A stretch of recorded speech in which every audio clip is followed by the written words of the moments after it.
Halo guys, balik lagi sama Andrew dari Bursa Kamera Profesional. Dan hari ini gue lagi pengen ngebahas kamera yang ada di samping gue nih. Kamera kesayangan yang manis banget. Ini kamera baru yang harusnya sih di Indo kalian masih jarang banget ngeliat. Dan udah dari sini loh guys. Ini A7S Mark III.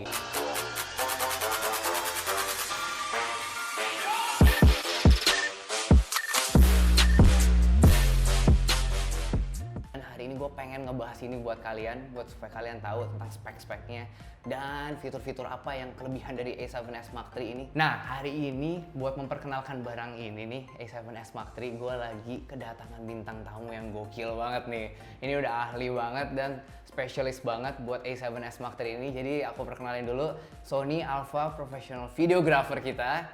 Jeng jeng, Mas Upi Guava. Halo. Nah, Mas Upi boleh memperkenalkan diri dulu nih. Ya, boleh. Teman-teman. Halo, nama saya Upi Guava. Saya seorang sutradara ya music video, TV komersial, short film juga. Ya, belakangan ya banyak aktif di Sony karena saya adalah ya Sony Alpha Professional Videographer. Mengerjakan hal-hal kreatif lah. Asik. Nah, sekarang ini kebetulan lagi ada A7S Mark III ini lagi megang A7S Mark III ya jadinya ini. Ya. Kebanyakan ya. Sebenarnya ganti-gantian karena ganti-gantian. barang ini kan terbatas ya. Oke. Tapi kebetulan saya cukup beruntung nih jadi orang pertama yang dikasih kepercayaan buat bikinin konten pertama nih untuk Sony Indonesia untuk kamera ini. A7S Mark III ya. Jadi bisa dibilang nih unboxing pertama kali. Asik, nyentuh pertama kali di bangga Indonesia. banget. Nah, dan hari ini kontennya bakal keluar, konten Mas Upi ya. Ya. Di YouTube Sony Indonesia. YouTube dan Instagram. Instagram. Nah, Betul. kalian make sure nonton. Keren banget. Hari ini kita bakal ngebahas tentang Sony A7S Mark III ya, Mas Ya, Upi ya. ya. Jadi kita bakal ngebahas beberapa poin-poin fitur, apa yang kelebihannya dari A7S Mark III ini. Ya. Betul ya. Nah, ini sebenarnya buat siapa produk ini, A7S Mark III? Oke. Ini menarik nih. Sebelumnya saya sedikit bicara soal evolusi dari teknologi video ya. Ini panjang nih. Karena tahun ini dibilang tahunnya video. Maksud gua penetrasi video maker tuh sangat Tinggi banget. banget. Dan kedepannya emang video maker itu mungkin akan video itu akan perlahan-lahan mendominasi ya udah bahkan sosial media. Kita bicara ini ya. Nah, jadi evolusi dari kamera video sendiri kan berkembang terus ya. Karena pada dasarnya kan mirrorless ini kan berangkat dari kamera foto sebenarnya kan pada awalnya. Nah, saya ngelihat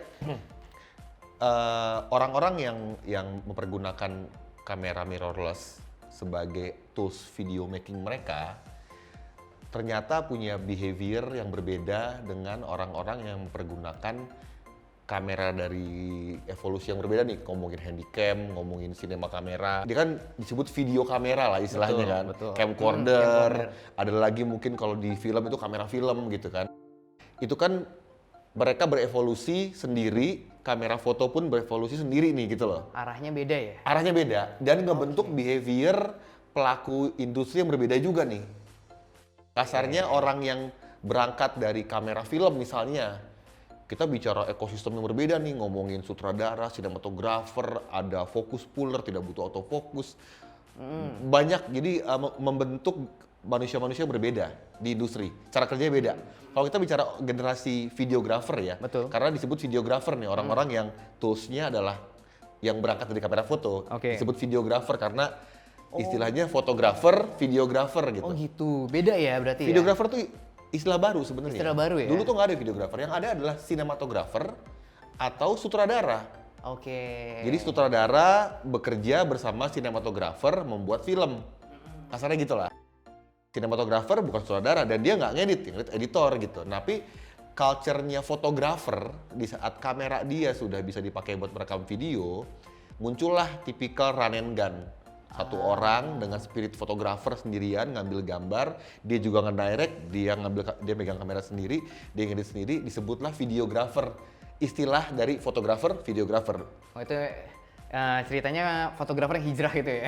Ya walaupun ada yang hijrah, ada yang orang baru ya. Ada yang baru, ya, Tapi ya, intinya membentuk behavior yang berbeda. Tipikalnya lebih ke tim kecil, behaviornya beda lah. Iya. Fitur-fitur yang dibutuhkan pun juga beda. Kayak kita ngomongin sinematografer, mereka tidak mengenal fitur autofocus, bahkan mereka menghindari autofocus karena ya ekosistemnya beda lah. Tapi kita ngomongin videographer karena tipikalnya tuh tim kecil, butuh cepat, simplicity, workflow pun lebih simple dan lain-lain. Iya. Otomatis butuh fitur-fitur yang berbeda, form faktornya beda. Nah, Betul, saya ngelihat video kamera ini adalah apa ya? Kalau buat saya pribadi itu kayak tingkatan evolusi yang pada saat ini buat saya paling ideal. Jadi kalau kita bicara evolusi dari kamera foto zaman dahulu berkembang menjadi kamera video dengan form faktor yang sama, buat saya pribadi kamera ini adalah titik evolusi yang pada saat ini menurut saya paling ideal.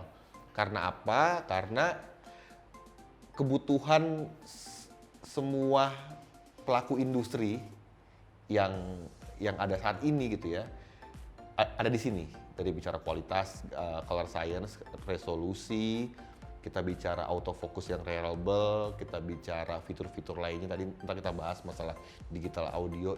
Intinya kamera ini tuh cocok kalau istilah saya tuh buat disebut filmmaker kreatif ya. Kita bicara kreatif filmmaker karena kita bicara platform filmmaking karena sangat luas gitu.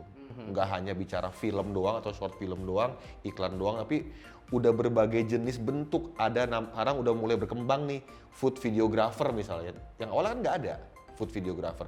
Mungkin kita ngomongin wedding videographer aja atau pre-wed aja 10 tahun lalu kan juga nggak ada gitu. Benar-benar. Banyak Baru ada industri lagi, baru lah, ada food videographer di mana apa? Biasanya butuh slow motion tuh. Oh, Ya kan? biar lebih sinematik. Ya, nah ini ada gitu, kasarnya gitu. Ada lagi istilahnya kita ngomongin vertical video maker.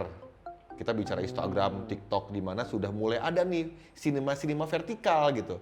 Ini kamera juga kalau diginiin dia otomatis vertikal. Jadi banyak platform baru buat filmmaker, kreatif filmmaker. Tidak hanya bicara TV dan bioskop, sekarang kita bicara internet. Jadi ngebentuk industri baru lah. Akan banyak genre-genre baru lah, ada dance video, art movie, apa yang maksudnya film panjang, film pendek bersaing di tempat yang sama di YouTube gitu misalnya. Jadi istilahnya era kebangkitan videografer sebenarnya sekarang gitu. Sekarang ini momen banget ya. Bentuknya macam-macam banget gitu. Betul. Nah, ini adalah kamera yang buat saya cocok untuk mendampingi kreativitas itu, adalah orang-orang yang tidak mau dibatasi lah kasarnya gitu loh. Iya. Pengen ini, pengen itu gitu-gitu. Kayak saya sangat suka slow motion. Saya suka bikin video klip. Video klip kan salah satu jenis video komersil yang bisa bebas. Kasarnya gini, video klip itu ya. Gak ada rule-nya maksudnya. Iya. Gak terlalu terpaku ya. Iya betul. Kalau ngomong industri nih ya, ngomong nyari uang gitu misalnya gitu ya. Kalau saya bikin film, kan ada patokannya. Kalau komersil harus begini kan gitu kan. Oke. Iklan ada patokannya. Kalau musik video tuh enggak loh. Itu menarik. Bebas, Saya mau bikin surrealis, orang terbang-terbang, saya mau bikin gambarnya imajinatif, tetap masuk ranah komersil. Bisa dijual lah kasarnya gitu lah. Iya, dan bebas art Bebas ya. banget, art banget. Betul. Saya ngelihat bahwa ternyata karena saya backgroundnya itu nggak suka dibatesin, pengennya ngayal terus gitu. Nah, pas tahu fitur-fitur yang ditawarkan oleh kamera ini, buat saya ini ideal karena mau ngapain aja bisa gitu loh. Dan nggak butuh tim yang sampai gimana banget ya. Jadi bebas gerakan juga Nah, kemana aja. akhirnya itu untuk mindahin isi kepala nih gitu ya, menjadi apa yang gue mau, yang biasanya harus direncanakan, harus dihitung. Oh, butuh lampu ini, butuh tim sekian banyak. Sekarang bisa spontan karena asik ya. kamera ini tidak terikat sama ekosistem itu gitu loh. Betul. Ya udah di lapangan kebayang mau ngapain, bisa gitu loh. Jadi kayak ya intinya kamera buat untuk mendampingi saya bereksplorasi itu ideal. Betul. Nah, berarti ini yang dari kamera ini nih, yang buat ngebantu banget itu berarti dari titik-titik tadi yang seperti yang Mas Supi ngomongin itu di autofokusnya.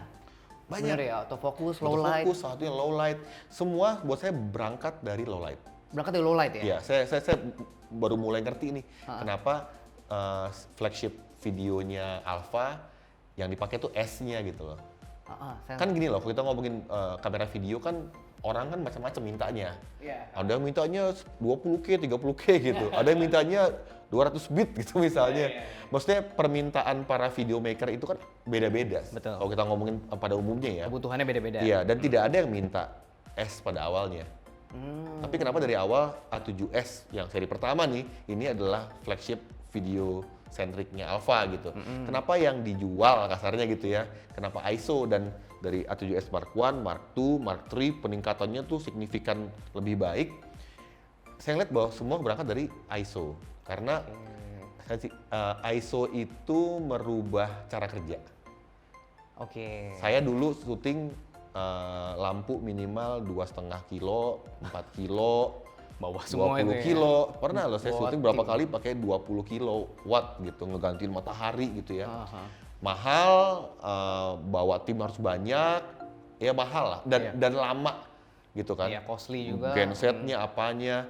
Tapi semakin ternyata ISO itu membawa perubahan, saya bisa memangkas cara menghitung gitu loh. Iya, Di titik ini saya sudah cukup mantap pakai kamera ini berhijrah dari ekosistem lampu bulb lighting gitu ya menjadi full LED lighting.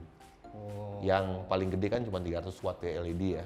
Jadi sudah cukup mantap saya bisa pindah dan bisa achieve gambar-gambar yang tadinya standarnya harus lampu yang besar gitu loh. Nah, berarti dari semua itu apa aja sih sebenarnya yang sekarang ini videographer ya? Videographer itu cari itu apa aja sih fiturnya sebenarnya? Nah, kenapa kita butuh 10 bit? Sebenarnya baru kelihatan kalau kita melakukan grading. Internal kita bisa maksimum 10 bit. Jadi internal ada 1 billion color. Oke. Tapi pada hari ini alat rekam yang available saat ini adalah Atomos Ninja.